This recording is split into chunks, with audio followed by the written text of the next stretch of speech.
Greetings and welcome, everyone. My name is Wes Bunn, and I'm a technical writer here at Epic Games. And today we're going to be taking a closer look at Blueprint in Unreal Engine 4 and how you can use it to script functionality for your games.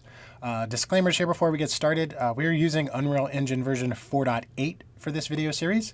And this series is aimed at those of you that are totally new to Blueprint. So if that is you, you are in the right place.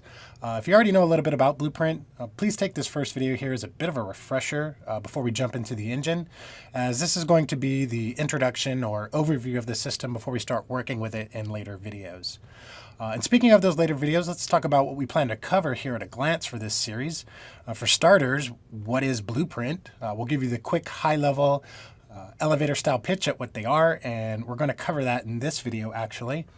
Then we'll talk about where they are and how to access them inside of Unreal Engine 4. The truth is, Blueprint is used quite a bit throughout UE4, but we'll cover the two most common areas in the form of level blueprints and class blueprints, and we'll talk about both of those a little bit here in a moment, as well as cover them extensively when we get to them in those videos later in this series. And then we'll talk about how to work with them. And this is something we'll probably be doing in each of the videos moving forward. But basically, how do I use Blueprint to create things? So for starters, what is Blueprint? Well, if you boil it down, Blueprint is really just a form of visual scripting. Now, if you're sitting there wondering, well, what exactly is visual scripting and what does that entail? Well, there are some folks out there that really enjoy programming, and then there are some folks out there that do not. Those programmer types enjoy typing in lines of code or C++ or C# or whatever language they prefer. And they do so in things like Visual Studio, which looks something like this here. So they enter in code line by line, and they have their project and other information there on the right. Some people like to develop their games in this manner, which is perfectly fine. On the other hand, some do not like looking at lines of code all day, or they do not come from a programming background. Maybe they're artists or level designers or some other form of designer. Blueprint in Unreal Engine 4 is a way of scripting those same lines of code, but allowing you to do so in a more visual way. And this is done by connecting a series of nodes, which have some functionality attached to them, together to create that same functionality that was traditionally only available to programmers. So on the right here, we have a couple nodes that have been wired and connected together to turn on the collision of a trigger box. Now that trigger box could be used to signify some gameplay event in our level, and we've done it through a visual way by connecting these nodes. So in many ways, Blueprint works identically to writing code. In fact, when you are working inside of Blueprint and creating Blueprint script, you are coding, believe it or not. You are just doing so in a more visual way by connecting those nodes together to get the functionality that you need. Now, even this concept is not entirely new to Unreal Engine. If you're coming from UE3 or UDK, we had a system called Kismet, and Kismet was a form of visual scripting similar to Blueprint. However, when working with Kismet, the script that you created was all based around and contained within each of your levels. So if I created several scripts for enemy behavior or maybe an elevator lift of some sort, you would have to copy and paste those portions of script in each of your levels for that functionality to exist, because they were self-contained in each individual level. So this brings us to the visual scripting system in UE4, Blueprint, which is the successor to Kismet, as Kismet no longer exists. Now, a bit of a terminology timeout here. You may see Blueprint abbreviated to just BP for short, or you may see or hear the term blueprints as individual things, which they are. When we say Blueprint, we are usually talking about Blueprint visual scripting, the system. And when we say blueprints, we are talking about the objects that are created as a result of using Blueprint visual scripting. So I just wanted to mention that in case you're on message boards or forums and so forth, and you see Blueprint versus blueprints. That's kind of what it means.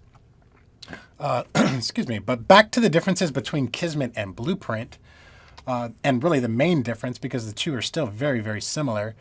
Blueprint is no longer bound to individual levels. You can create several blueprints, say for enemy behavior or that elevator lift, as I mentioned earlier, and you can drop those blueprints into each of your levels and they will just automatically work. Again, if you did this in Kismet, you would have to copy and paste all your scripts from level to level to make sure that that functionality exists in all of your levels, which you no longer have to do with Blueprint. So it's Blueprint's the evolution, the the second coming of Kismet, essentially. Now, there are several different types of blueprints that you can create.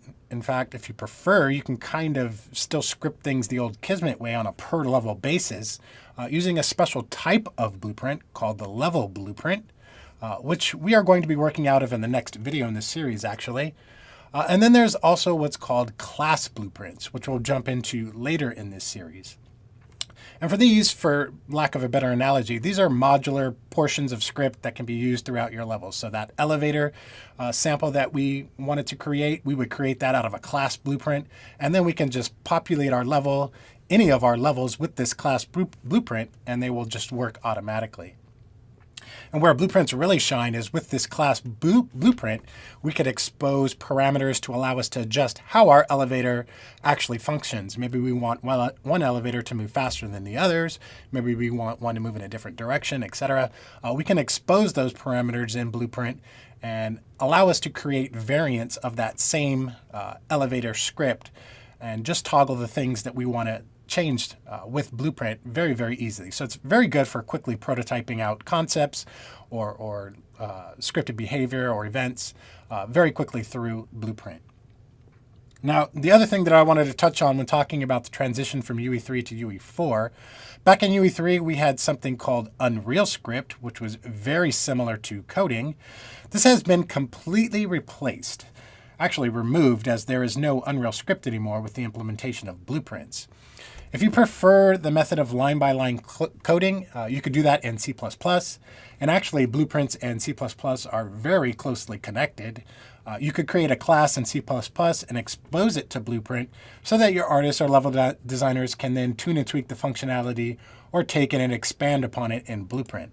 The idea is that the heavy lifting, the back-end stuff, networking stuff, etc., could be delegated to programmers who code the functionality for it in C++, while your designer artist types work on the systems that kind of tie things together or provide the moment-to-moment gameplay, scripted events, or other gameplay-related bits of functionality.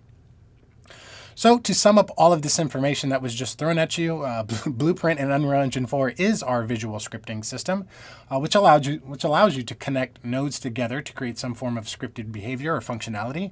And there are several different types of blueprints, which we'll start to explore in the next video, starting with the level blueprint, and then moving forward into the class blueprint. And then we'll talk about how you can actually start working with blueprints to get the functionality that you need. So that's actually going to do it for this video here, this intro to blueprints. In the next video, we will start working inside of the level blueprint and get our hands dirty and start actually working with the system. Thank you guys for watching, and we'll see you then.